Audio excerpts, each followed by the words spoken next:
আমার মামা ৫৫ বছর বয়সেও হাট্টা-কাট্টা শক্তিশালী পুরুষ ছিলেন।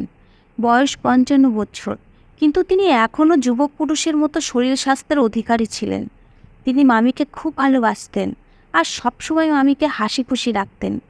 কিন্তু যখন রাত হতো তখন মামার ঘর থেকে মামির অদ্ভুত আওয়াজ আসতে থাকতো। তারপরে আবার দেখতাম যখন মামি ঘর থেকে বেরোতেন তখন তিনি লেংড়ে লেংড়ে হাঁটতেন। মামির এরকম অবস্থা দেখে আমার খুব কষ্ট হতো। আমি ভাবতে থাকতাম, মামা মামির সাথে এমন কি করেন যে মামির অবস্থা এরকম খারাপ হয়ে যায়। মামি রাতে আমার সাথেই ঘুমাতেন। সেদিন মামির অবস্থা খুব খারাপ ছিল, তাই মামি আমাকে ডেকে বললেন, বৌমা তুমি তোমার মামাকে দুধ দিয়ে এসো। কিছু সময় পরে যখন মামি ঘুমিয়ে গেলেন তখন আমি মামির শাড়ি পরে ঘোমটা টেনে মামাকে দুধ দিতে চলে গেলাম। যখন আমি দুধের গ্লাসটাকে পিছন দিকে ঘুরলাম তখন মামা আমার হাত ধরে নিচের দিকে টেনে নিলেন। এরপরে মামা আমাকে মামি ভেবে সারা রাত আমার সাথে। আমার নাম পপি। আমি একটা গরিব পরিবারের মেয়ে। আমার বাবা অনেক কষ্টে আমাদের মানুষ করেছেন। আমি দেখতে খুবই সুন্দরী, আর এখন আমার বয়স 18 বছর। আমি আমার বাবা মায়ের দ্বিতীয় সন্তান। আমার বড় দাদা আয়ুষ আর আমি মা বাবার সাথে খুবই হাসি খুশি জীবন কাটিয়েছিলাম। 1 বছর আগে আমার দাদার বিয়ে হয়েছে। দাদার বিয়েতে আমি খুব আনন্দ করেছি। দাদার বিয়ের পরে আমার বৌদি হয়ে যে এসেছে সে খুবই ভালো। বৌদি আমাকে খুবই ভালোবাসতো, আর বাবা আমাকেও খুবই ভালোবাসতো। এই কারণে আমার বাবা মাও খুব খুশি। আমরাও সবাই বৌদিকে খুব ভালোবাসতাম, আর আমার দাদাও বৌদিকে খুব ভালোবাসতো। আমার দাদা শহরে একটা অফিসে কাজ করত। সে যখনই অফিস থেকে বাড়িতে আসতো তখনই আমাদের সবার জন্য কিছু না কিছু খাওয়ার জিনিস অবশ্যই নিয়ে আসতো। এসব কারণে আমি খুব খুশি ছিলাম। আমি মনে মনে এটাই ভাবতাম যে ভগবান যেন এরকম দাদা সবাইকে দেন। আমার বাবা মাও দাদাকে নিয়ে খুব গর্বিত ছিলেন, কেননা দাদা বাবা মায়ের খুব খেয়াল রাখতো। যখন আমি উচ্চ মাধ্যমিক পাশ করলাম তখন আমার বাবা মা আমাকে বিয়ে দেওয়ার জন্য ছেলে খুঁজতে শুরু করলেন। কিছুদিন এদিক সেদিক ছেলে খোঁজ নেওয়ার পরে একটা ভালো ছেলের খবর আমার বাবা জানতে পারেন।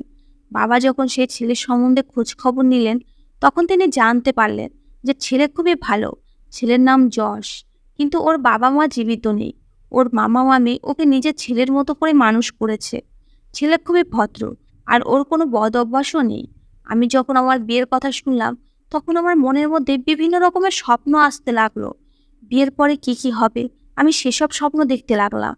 আমি উচ্চ মাধ্যমিক পাশ যুবতী, এই কারণে একটা ছেলে আর একটা মেয়ের মধ্যে বিয়ের পরে কি হয় সেই ভাবনা খুব ভালোভাবে বুঝতে পারতাম।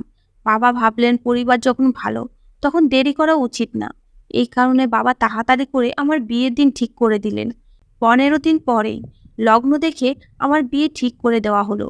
আমার বাবা আর দাদা বিয়ের যোগাযন্ত্র করতে ব্যস্ত হয়ে পড়লেন। এভাবে দেখতে দেখতে দিন পার হয়ে গেল।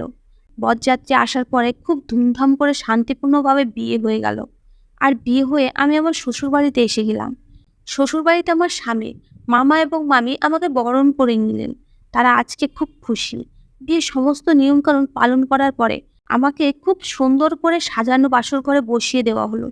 আমি মাথার ঘোমটা টেনে মাথা নিচু করে বসে নিজে স্বামীর অপেক্ষা করছিলাম। সেই সময় আমার মনে উথাল পাথাল চলছিল, কেননা বাসরাতের সম্বন্ধে আমি অনেক কথা শুনেছিলাম। আমি শুনেছিলাম যে এটা জীবনে একটা স্মরণীয় দিন হয়। আমি এই সব কিছু চিন্তা করে খুব ঘাবড়ে যাচ্ছিলাম। কিছু সময় পরে আমার স্বামী যশ ঘরের মধ্যে এলো। ও এসে ঘরের দরজা ভিতর থেকে বন্ধ করে আমার পাশে এসে বসে পড়ল। এরপরে ও বলতে লাগলো, পপি আমি খুব খুশি যে আমি তোমার মতো সুন্দরী একজন জীবনসাথী পেয়েছি। তুমি জানো পপি, আমি যখন 10 বছরের ছিলাম তখন আমার বাবা মায়ের অ্যাক্সিডেন্টে মৃত্যু হয়ে যায়। তখন থেকে আমার মামা মামি আমাকে নিজের সন্তানের মতো মানুষ করেছেন, আমাকে পড়াশুনো করিয়েছেন। আমি চুপচাপ যশের কথা শুনছিলাম। তারপরে আমি ওকে জিজ্ঞেস করলাম যে তোমার মামা মাম্মির নিজের কোনো সন্তান নেই? এ কথার উত্তরে আমার স্বামী বলতে লাগলো যে আমার মামির বিয়ের পরে অনেকদিন অবধি কোনো সন্তান হয়নি। এরপরে মামা মাম্মির অনেক বছর ধরে চিকিৎসা করালো। তারপরে গিয়ে তিনি প্রেগনেন্ট হন। কিন্তু যখন বাচ্চা হওয়ার সময় এলো তখন হঠাৎই মামির শরীর খুব খারাপ হয়ে যায়। ডক্টরের কাছে নিয়ে গেলে ডক্টর মামির চেক আপ করে বললেন মা এবং ছেলের মধ্যে একজনকে বাঁচাতে পারা যাবে। সেই সময় মামা বুঝতে পারছিলেন না যে সন্তানকে বাঁচাবেন নাকি মামিকে। তারপর তিনি সিদ্ধান্ত নিয়ে ডক্টরকে বলে দিলেন যে মামিকে যে কোনো উপায় হোক বাঁচিয়ে নিন। সে সময় ডক্টর মামিকে অপারেশন করে তাকে বাঁচিয়ে তো দিলেন, কিন্তু ডক্টর এটা বলে দিলেন যে তিনি আর কখনোই মা হতে পারবেন না। এই দুঃখ থেকে আমার মামি আর মামা অনেকদিন অবধি বের হতে পারেননি। এর কিছুদিন পরেই আমার মা বাবার এক অ্যাক্সিডেন্টে মৃত্যু হয়। তখন থেকে তারা আমাকে নিজের ছেলের মতো ভালোবেসে মানুষ করেছেন। যাই হোক না কেন, আমি নিজের মামা মামির উপকার কখনোই ভুলতে পারবো না। এ কথা বলতে বলতে আমার স্বামীর স্বর নরম ভাবে এসে গেছিল, সাথেই তার চোখে জলও চলে এসেছিল। তখন আমি আমার স্বামীকে বললাম যে, তুমি এত চিন্তা করছো কেন? আমি তাদের এত ভালোবেসে সেবা করব যে তারা সবসময় হাসি খুশি থাকবে। এই কথা বলার সময় আমার মধ্যে একটা আবেগ ফুটে উঠেছিল। এরপরে আমি আমার স্বামীর হাত ধরে তাকে বললাম, আজকে আমাদের বাসর রাত, তুমি কি এইসব কথা বলে সারা রাত পার করে দেবে নাকি? এটা বলার সাথে সাথে আমার স্বামী আমাকে নিজের বুকের সাথে জড়িয়ে নিল। আর তারপরে আমিও এই সময়েরই অপেক্ষা করছিলাম। কিন্তু কিছু সময় পরেই যশ উঠে আমার থেকে দূরে সরে গেল। ও 5 মিনিটও ঠিকভাবে টিকতে পারেনি। এইসব দেখে আমি ভিতরে ভিতরে জ্বলতে লাগলাম। আমি এই রাতের জন্য কত না স্বপ্ন দেখেছিলাম, আর কত স্বপ্ন নিজের মনে সাজিয়ে রেখেছিলাম। কিন্তু আমার সেই সমস্ত স্বপ্ন আর আশার উপরে জল ঢেলে গেল। যশ আমাকে সেই খুশি দিতে পারেনি যেটা একজন স্ত্রী নিজের স্বামীর কাছ থেকে চায়। ও খুবই তাড়াতাড়ি গভীর ঘুমিয়ে গেল। কিন্তু আমি একটা তৃষ্ণার্ত চাতকের মতো বিছানায় এপাশ ওপাশ করতে থাকলাম। এসব করতে করতেই কখন যে সকাল হয়ে গেল বুঝতেই পারলাম না। আমি সকালে উঠে ফ্রেশ হওয়ার জন্য বাথরুমে চলে গেলাম। যখন বাথরুম থেকে ফিরে এলাম, তখন দেখলাম মামা বারান্দায় শরীর ঠিক রাখার জন্য ব্যায়াম করছেন। তাকে এভাবে ব্যায়াম করতে দেখে আমি অবাক হয়ে গেলাম যে মামার বয়স 55 বছর হওয়ার পরেও তাকে একটা যুবক পুরুষের মতো মনে হচ্ছিল। যাই হোক, তারপরে আমি ঘরে ঢুকে কাপড় বদলে রান্নাঘরে গিয়ে চা বানালাম। কিছু সময় পরে যখন আমি চা বানিয়ে মামাকে দিতে এলাম, তখন মামা আমাকে জিজ্ঞেস করতে লাগলেন যে, বৌমা, তোমার মামি কোথায় গেছে? তাকে তো কোথাও দেখতে পাচ্ছি না। মামার এই প্রশ্নের উত্তরে আমি বললাম, তিনি রান্নাঘরে আছেন আর কিছু কাজ করছেন। কয়েকদিন থেকে আমি লক্ষ্য করে দেখছি যে মামি যখনই কোথায় যান না কেন, মামা তার পিছনে পিছনে সেখানেই পৌঁছে যেতেন আর মামির সাথে অদ্ভুত খুনসুটি করতে থাকতেন। মামি মামাকে বলতেন, আরে এখন তো একটু লজ্জা করো, বাড়িতে নতুন বৌমা এসেছে, যদি সেই সব দেখে নেয় তাহলে কি ভাববে বলো তো? তখন মামা বলতে লাগলেন যে, কি আর ভাববে, সমস্ত স্বামী নিজের স্ত্রীর সাথে এসবই করে, বুঝেছো? মামা মামের এ ধরনের কথা শুনে আমার খুবই লজ্জা অনুভব হতো। আমি মনে মনে ভাবতে থাকতাম যে যদি যশ ওর মামার মতো হতো। এভাবেই দেখতে দেখতে 7 দিন পার হয়ে গেল। এরপরে এক রাতে যখন আমি বাথরুমে যাচ্ছিলাম, তখন মামার ঘর থেকে মামির অদ্ভুত অদ্ভুত আওয়াজ শুনতে পেলাম। এরকম আওয়াজ শুনে আমি আমার নিজের উপরে কাবু রাখতে পারছিলাম না। তাই তাদের জানলার কাছে গিয়ে উঁকি মেরে ভিতরে দেখতে লাগলাম। ঘরের হালকা আলোতে আমি এমন কিছু দেখলাম যেটা দেখার পরে আমার নিজের উপরে কন্ট্রোল করা খুব মুশকিল হয়ে গেছিল। আমি কোনো রকমভাবে নিজের উপরে কন্ট্রোল করে সেখান থেকে নিজের ঘরের মধ্যে চলে এলাম। ঘরে এসে আমি যশকে উৎসাহিত করতে লাগলাম, কিন্তু ও এত গভীর ঘুমে ছিল যে ওর কোনো কিছু অনুভব হচ্ছিল না। তাই বাধ্য হয়ে আমি কোনো রকমভাবে বিছানাতে এপাশ ওপাশ করতে করতে ঘুমিয়ে গেলাম। যখন সকাল হলো, তখন আমার স্বামী নিজের কাজে যাওয়ার জন্য রেডি হচ্ছিল। ওর ছুটি শেষ হয়ে গেছিল। আসলে আমার স্বামী শহরে বাড়িতে ভাড়া নিয়ে সেখানে থেকে নিজের চাকরি করত, তাই 1-2 মাস পর পরই বাড়িতে আসতে পারত। আমি রান্নাঘরে গিয়ে ওর জন্য নাস্তা বানালাম। তারপরে ওকে নাস্তা খেতে দিলাম। ও নাস্তা খাওয়ার পরে মুখ হাত ধুয়ে শহরের উদ্দেশ্যে বেরিয়ে পড়ল। আর আমি নিজের উদাস চেহারা নিয়ে নিজের ঘরে চলে এলাম। কিন্তু সারাদিন আমার মাথার মধ্যে রাতে সে দৃশ্য ভাসতে লাগলো। এখনও আমি মনে মনে এটা ভাবতে লাগলাম যে মামি কত সৌভাগ্যবতী, যাকে মামা এখনও এতটা ভালোবাসেন। আর অন্যদিকে আমার স্বামী, যার ভালোবাসা পাওয়ার জন্য আমাকে ছটফট করতে হয়। জানি না কেন ও এখনো অবধি আমাকে একবারও সন্তুষ্ট করতে পারেনি। এখন তো দিন এভাবেই কাটতে লাগলো। মামি সকালবেলা যখনই ঘুম থেকে উঠতেন, তার মুখ থেকে শুধু একটা কথাই বের হতো যে, জানি না এ আমাকে কবে ছাড়বে। সারাদিন তো জমিতে কাজ করতে থাকে, তারপরও রাতের বেলা আমাকে ছাড়ে না। জানি না এর কোনোদিনও ক্লান্ত হবে কিনা। আর সব সময় মামি নিজের কোমরের উপরে হাত রেখে বলতে থাকতেন যে এই কোমরে ব্যথা যে কবে ঠিক হবে কে জানে। মামির মুখ থেকে এই ধরনের কথা শুনে আমি হতবাক হয়ে যেতাম যে মামা মামির সাথে কি এমন করেন যার কারণে মামি এই ধরনের কথা বলতে থাকেন। পরের দিন রাতে আবার মামার ঘর থেকে একই ধরনের আওয়াজ আসতে লাগলো। এবার আমি আর নিজেকে থামাতে পারলাম না। আবারও সে জানলার কাছে গিয়ে তাদের ঘরের ভিতরে উঁকি মেরে দেখতে লাগলাম। আবারও সেই একই দৃশ্য আমার চোখের সামনে ফুটে উঠল, যেটা দেখে আমার অস্বস্তি হতে শুরু করেছিল। এরপরে আমি নিজের পা পিছনে করে নিজের ঘরে ফিরে এলাম। ঘরের মধ্যে এসে আমি এটাই ভাবতে লাগলাম যে যদি এই কথাটা মামা অথবা মামি জানতে পারেন তাহলে তারা আমার সম্বন্ধে কি ভাববেন। এসব কথা ভেবে আমি কয়েকদিন সেসব দেখা বন্ধ করে দিয়েছিলাম। একদিন রাতে মামির শরীর খারাপ ছিল, কিন্তু তিনি নিজের মাথায় হাত দিয়ে বারবার এটাই বলে যাচ্ছিলেন যে আমার শরীর খারাপ, কিন্তু তার এসব নিয়ে কোনো মাথা ব্যথাই নেই। তার তো শুধু নিজের খুশি পূরণ করা চাই। এরপরে মামি আমাকে বললেন, বৌমা আজকে আমার শরীরটা একদমই ঠিক নেই, তাই আমি ওই ঘরে কোনো মতেই যাব না। তোমার মামার যেহেতু রাতের বেলা দুধ খাওয়ার অভ্যাস আছে, তাই আজকে তুমি তাকে দুধ দিয়ে এসো। মামির মুখ থেকে একথা শুনেই রাতে সেই দৃশ্য আমার চোখের সামনে ভাসতে লাগলো। এরপরে মামি অন্য ঘরে গিয়ে ঘুমিয়ে পড়লেন, আর আমি দুধের গ্লাস নিয়ে মামার ঘরে দিতে গেলাম। সেই সময় মামা নিজের ঘরে হালকা আলো জেলে বিছানায় শুয়েছিলেন। যখন আমি দুধের গ্লাস নিয়ে দরজার কাছে পৌঁছালাম, তখন আমার মনে অনেক রকম চিন্তা আসতে লাগলো। তাই আমি নিজের শাড়ির আঁচল মাথার উপরে দিয়ে বড় করে ঘোমটা টেনে নিলাম, কেননা মামিও সবসময় এরকম ঘোমটা টেনে রাখতেন। সে সময় আমি নিজের চেহারা পুরো মামের মতো করে নিয়ে ঘরের মধ্যে চলে এলাম। ভিতরের দৃশ্য খুবই ভয়ানক ছিল। আমি তাড়াতাড়ি করে দুধের গ্লাস রেখে যখনই ফিরে আসতে শুরু করলাম, তখনই মামা আমার হাত ধরে নিজের বুকের উপরে টেনে নিলেন। আমি তাড়াতাড়ি করে নিজের মুখ ঢেকে নিলাম, যাতে তিনি আমার মুখ দেখতে না পান। এরপরে তিনি আমার সাথে সেই রকম ব্যবহার করতে লাগলেন যেমনটা তিনি মামির সাথে করতে থাকতেন। এই সময় আমিও নিজের উপর কন্ট্রোল রাখতে পারিনি, আর তারপরে সেই সব হতে লাগলো।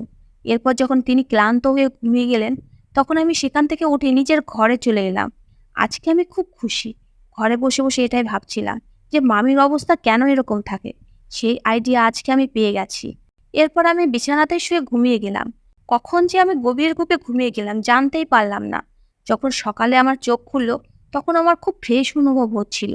রাতের বেলা যে খুশি আমি পেয়েছিলাম তার তো কোনো ঠিকানাই ছিল না। এরপর আমি বিছানা ছেড়ে ফ্রেশ হওয়ার জন্য বাথরুমে চলে গেলাম। কিছু সময় পরে বাইরে বেরিয়ে নিজের ঘরে গিয়ে সাজগোজ করলাম। তারপরে মামির কাছে গিয়ে দেখলাম যে তার শরীরে এখনো খুব জ্বর। আমি কাপড় ভিজিয়ে যখন তার কপাল মুছতে লাগলাম, তখনই মামা সেখানে এসে গেলেন আর জিজ্ঞেস করতে লাগলেন যে বৌমা এখন তোমার মামির শরীর কেমন আছে। আমি তার প্রশ্নের উত্তরে বললাম, এখন সব ঠিক আছে, জ্বর কিছুটা কমেছে।